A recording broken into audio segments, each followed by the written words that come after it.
How to make a form page on Wix. So what you're gonna have to do is simply click on page in the top left corner and click on manage pages.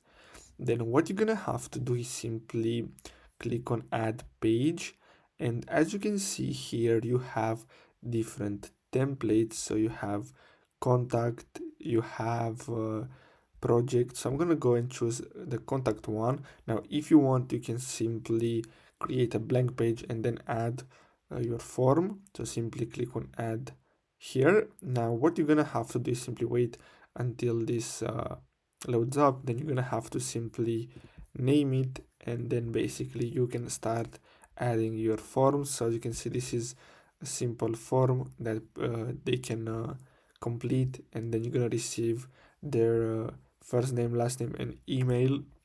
And if you want to add more, you can simply click on add section, and here you can click on add elements, and then go here and add the form. So as you can see here, you have buttons, you have bookings, events, and basically that's it. So I really hope you found this video helpful. Don't forget to like and subscribe. Thanks for watching.